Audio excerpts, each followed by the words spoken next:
Triple H ने जब ये अनाउंस किया था कि वो WWE को नेटफ्लिक्स एरा में भेज रहे हैं तो ट्रिपल एच ने साथ ही साथ ये भी अनाउंस किया था कि अब WWE पूरी तरीके से बदलने वाला है और ट्रिपल एच ने ये साबित भी किया। नेटफ्लिक्स से याद आया कि मैं आप लोगों को बता देता हूं कि WWE के शो जैसे कि रॉ, स्मैकडाउन और पेपर व्यू हम अब सिर्फ नेटफ्लिक्स में देख सकते हैं। लेकिन अगर आप लोगों के पास नेटफ्लिक्स नहीं है तो टेंशन लेने की थोड़ी भी बात नहीं है। मैं हूं ना, मैं अपने चैनल पे WWE की शोज का लाइव अपडेट देता हूं। तो अगर आपने मेरे चैनल को सब्सक्राइब नहीं किया तो मेरे चैनल को सब्सक्राइब करके बेल आइकन को दबा दीजिए। तो ट्रिपल एच ने नेटफ्लिक्स एरा के साथ WWE की एक नई शुरुआत की। WWE में वो सब किया जो कि अब फाइनली कोई नहीं कर पा रहा था। ट्रिपल एच ने यह साबित कर दिया कि वो मिस्टर मैकमैन के बाद भी WWE को अच्छी तरीके से संभाल सकते हैं। लेकिन ट्रिपल एच के सामने दो चैलेंजेस थे। पहला चैलेंज था CM पंक जो कि WWE से जा चुके थे। CM पंक जिसके बारे में ये कहा जाता था कि वो WWE में कभी भी वापस नहीं आएंगे। WWE के जाने के बाद CM पंक ने WWE को बहुत भला बुरा कहा। हर जगह WWE की, ट्रिपल एच की, जॉन सेना की, मैकमैन की, सबकी बुराई की। सबको ये कहते थे कि CM पंक WWE में कभी नहीं आएगा। लेकिन ट्रिपल एच ने ये फैसला किया कि अगर नेटफ्लिक्स एरा में WWE जा रहा है, WWE की एक नई शुरुआत हो रही है, उसका एक नया एरा बन रहा है, तो उसमें CM पंक का रहना जरूरी है। स्टेफनी मैकमैन ने भी ट्रिपल एच को समझाने की कोशिश की कि CM पंक तुम्हारी बात नहीं मानेगा। लेकिन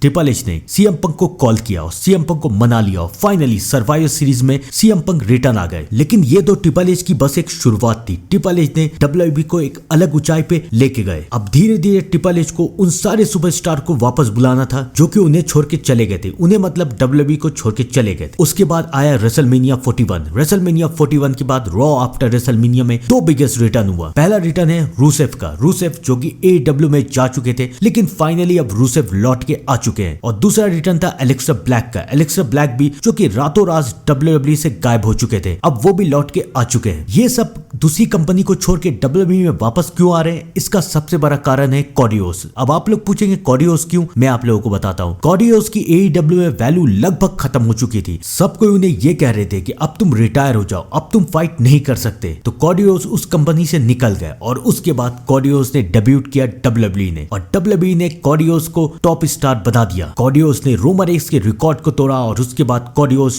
कंपनी के बिगेस्ट बेबी फेस बन गए। अब AEW में जो सुपरस्टार है वो ये देख रहा है कि अगर तुम AEW से लौट के WWE में जाओगे तो WWE तुम्हें कितनी अच्छी स्टोरी लाइन देगा और तुम्हें कितना अच्छा बिल्डअप देगा। तो इसलिए सारे सुपरस्टार ये फैसला कर रहे हैं कि वो अब उस कंपनी को छोड़ के वापस अपने घर यानी कि WWE में आएंगे। लेकिन अभी सबसे बड़े सुपरस्टार का नाम आना बाकी है और वो सुपरस्टार और कोई नहीं है बल्कि है डीन एम्ब्रोस। रूमर्स तो ये आ रही है कि ट्रिपल एच डीन एम्ब्रोस से बात करने की कोशिश कर रहे हैं। ट्रिपल एच डीन एम्ब्रोस को वापस WWE में लाने की कोशिश कर रहे हैं क्योंकि अभी WWE में सेथ रॉलिंस को बिगेस्ट पुश दिया जा रहा है। सेथ रॉलिंस को बिगेस्ट सुपरस्टार बनाने की कोशिश की जा रही है। तो सेथ रॉलिंस अगर बिगेस्ट सुपरस्टार बनेंगे तो रोमन रेंस तो उसके अगेंस्ट रहेंगे ही और साथ ही साथ अगर डीन एम्ब्रोस भी लौट गए तो उसके बाद WWE की स्टोरी लाइन बहुत ज्यादा अच्छी हो जाएगी। तो WWE को चाहिए कि डीन एम्ब्रोस WWE में लौट के आए। तो रूमर्स के हिसाब से ट्रिपल एच डीन एम्ब्रोस से बात करने की कोशिश कर रहे हैं और शायद डीन एम्ब्रोस AEW को छोड़ के WWE में आ सकते हैं। अब आप लोग ये कहेंगे कि डीन एम्ब्रोस का कॉन्ट्रैक्ट अभी तक खत्म नहीं हुआ है, तो मैं आप लोगों को याद दिलाना चाहता हूं कि CM पंक का भी कॉन्ट्रैक्ट खत्म नहीं हुआ था। लेकिन जो टॉप स्टार रहते हैं ना, वो बिना कॉन्ट्रैक्ट के भी WWE या किसी भी कंपनी को छोड़ के जा सकते हैं। उनका अपना एक अलग का कॉन्ट्रैक्ट रहता है। तो अब वक्त आ चुका है कि डीन एम्ब्रोस फाइनली अपने घर, अपने भाइयों के पास WWE लौट के आ जाए और ट्रिपल एच डीन एम्ब्रोस को WWE में लाके ही रहेगा। ये मेरी बात आप लोग लिख के रख लीजिए और शायद ये बैकलैश में ही हो जाए, बैकलैश 2025 में, जहां पर रोमन रेंस और सेथ रॉलिंस का मैच हो रहा है। तो दोस्तों आप लोग भी कमेंट में जरूर बताइए कि आपको क्या लगता है। तब तक के लिए thank you and good bye.